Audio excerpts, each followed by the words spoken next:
when Leo Varadkar launched his leadership campaign for Ireland's ruling party, Fine Gael, earlier this year. He did so with cupcakes and coffee from an establishment that would hold its own against the flat white meccas of Melbourne.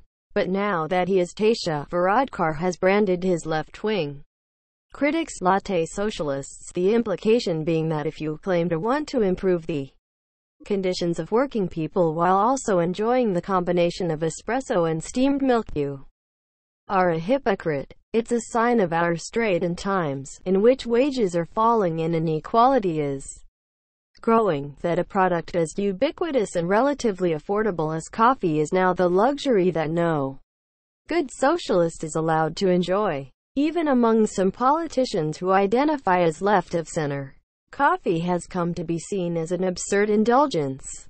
Bit bizarre hearing these right-wing calls for a Barista Visa, tweeted Labour's Andy Burnham, now the Mayor of Manchester, in April. God forbid. The idea of waiting longer in the morning for their posh coffee, he said, as if the rest of us subsist on pints of lager and pots of tea.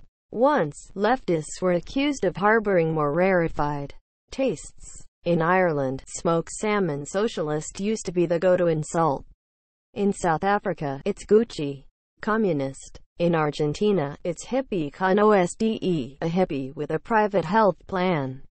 The classic British term is champagne socialist, or, if you want to push it a little further, Bolly Bolshevik, for the lady or gentleman with an appetite for Bogdanov and Bollinger.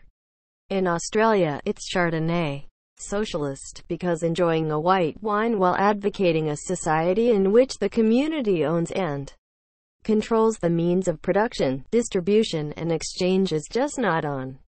Such political ambitions should be accompanied by cheap ale, served in flat caps, with a lump of coal for dipping.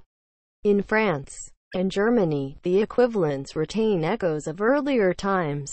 The salon communist or salon Bolshevist is the German drawing room communist who speaks the gospel of Marx from the comfort of his book-lined abode, rather than preaching Engels from deep inside a Berlin techno club.